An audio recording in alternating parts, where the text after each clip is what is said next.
If you've been told you have IBS or you're starting to think you might, but you still don't understand why your digestion can feel fine one week and completely off the next, the label alone is not enough.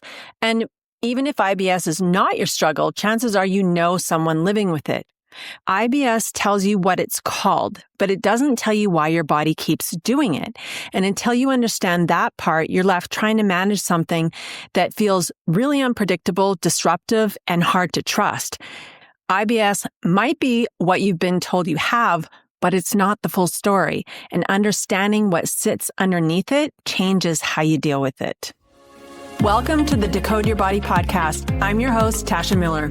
Your body shouldn't be the wild card in your life. If you're done guessing, Googling, and outsourcing every decision about your body, you're in the right place. Here, we look at symptoms through body type and pattern recognition so you can start making sense of what your body is actually telling you. This is body literacy, not symptom fixing or another protocol. Let's get into it. IBS isn't just annoying. It can start dictating normal parts of your life. What you eat before you leave the house, whether you can relax on a long drive, what jobs even feel possible, and whether saying yes to normal things feels worth the risk. And that's the exhausting part. Not just the IBS itself, but the fact that you still don't understand your body and why it's doing what it's doing.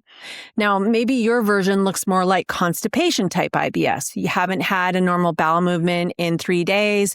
Your stomach feels full before you even eat supper. And by the end of the day, you're walking around the kitchen with the top button of your jeans undone, and you don't even care anymore because when your digestion isn't moving, it feels like nothing else is either. Or maybe you have more like a diarrhea type IBS. Your stomach starts churning after anything you eat, and you get that little shift in your gut where you know something's coming. And suddenly you're not really thinking about the meeting, the grocery store, the drive home anymore. You're thinking about bathrooms and how much time you have to get there. Then there's the type that bounces all over the place. You'll have a few days of constipation, then urgency, bloating, cramping, and a couple of days where your digestion feels okay, but then it feels touchy. It's hard to trust and you barely know what to eat. And this is where you can get stuck because you have a label, but you still don't have an explanation. Now, IBS might be the label, but the pattern underneath it is what explains why it keeps showing up the way it does. Your body type tells you how your body works when it's in balance, and what's happening right now tells you how it shifted away from that. That's why the same IBS label can look so different from one person to the next. And yes, stress can make it even worse. It can aggravate what is already there. It can push your body even further away from its normal baseline. And once IBS starts affecting your life in a bigger way, the stress around it can feed the whole thing even more. And this is where IBS stops being just about digestion because the real cost isn't only what's happening in the bathroom or lack of bathroom, it's how it starts deciding how your days look. Like, what can I eat? Should I wait? What if I'm on the bus? What if I'm in the car? What if I'm at work? What if I'm standing in the Costco checkout lineup with a full cart of groceries? That's a second job for you. You're living your life and at the same time managing the possibility that your digestion might betray you. And that changes your freedom more than probably most people even realized. I talked to a woman whose IBS was so bad, and I felt really bad for her. And she told me that she felt like she was trapped in a jail. She had diarrhea type IBS since she was an early teen, and her whole life had been organizing itself around bathroom access. It affected the types of careers she really wanted to pursue. It affected whether she could go on field trips with her kiddos. It affected how far from home she ever really felt safe being. And for every vacation she wanted to take, she had to map out all of her bathroom stops beforehand just so that she could have some peace of mind. She had so many big dreams and aspirations all of her life, and all she had known how to do was just not eat most of the time in order to deal with it. Like, isn't that just so sad? In her words, she never really knew whether she had 10 minutes or 30 seconds to get to the bathroom. And I mean, how do you relax when that is your reality? How do you say yes to normal everyday things that most of us take for granted when part of your brain is always asking, what if this turns into an emergency? And that's what I mean when I say IBS really can affect your quality of life. It isn't just a symptom. It's the fear around the symptom, the planning, the caution you need to take, the way your life starts shaping itself around the possibility of your gut turning against you. And on top of that, once IBS starts affecting your life in this way, it becomes one more thing to stress about and have anxiety about. And that stress definitely aggravates things even more. So now it isn't just your body dealing with IBS, it's the stress around IBS feeding it too. And she didn't understand what was going on. She didn't know how to address it. She didn't know how to eat in a way that actually made sense for her body. She just knew that her life kept getting more difficult because of it. Now, there are a few things that matter. For starters, IBS isn't one exact experience. And if you have it, you know this.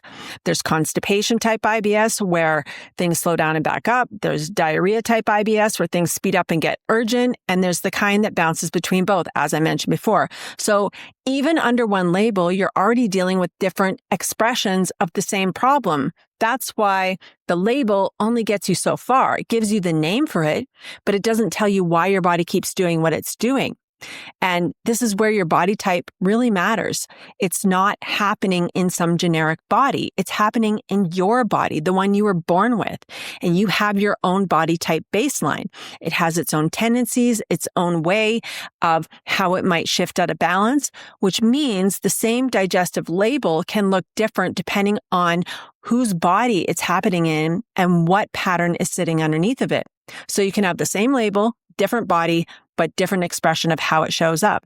And maybe the biggest thing is if you only look at the symptom, whether that is constipation, diarrhea, or bouncing between both, you miss what your body's been doing underneath of it. And that's how you stay stuck, treating each flare-up like a separate problem instead of seeing that it belongs to something bigger. So the thing is that IBS is not the full explanation. It is a sign that something in your body has shifted or has been shifting for years.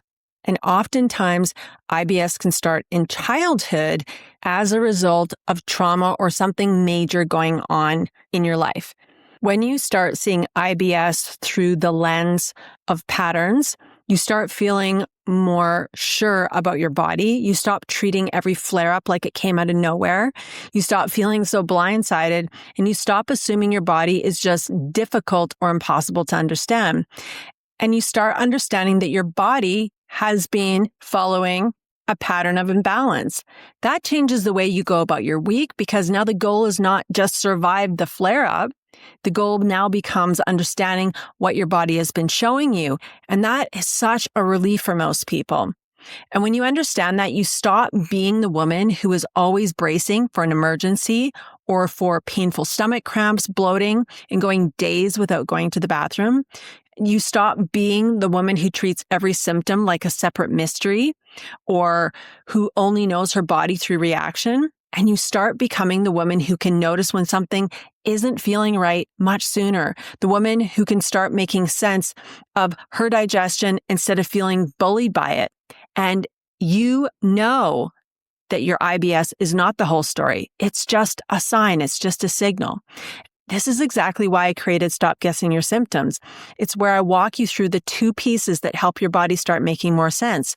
Your body type and the pattern of imbalance that your symptoms might be pointing to.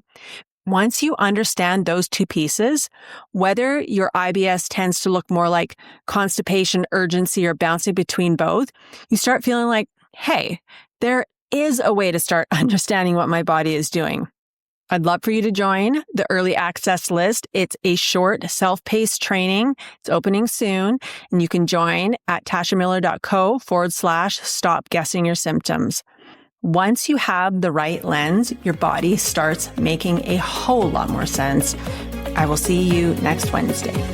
Thank you for spending time with me today. If you enjoyed this episode, tap follow and leave a 5-star review down below. I read every single one and it helps more women find this podcast. If you want to keep the conversation going, head to tashamiller.co for resources, offers, and all the ways to connect with me.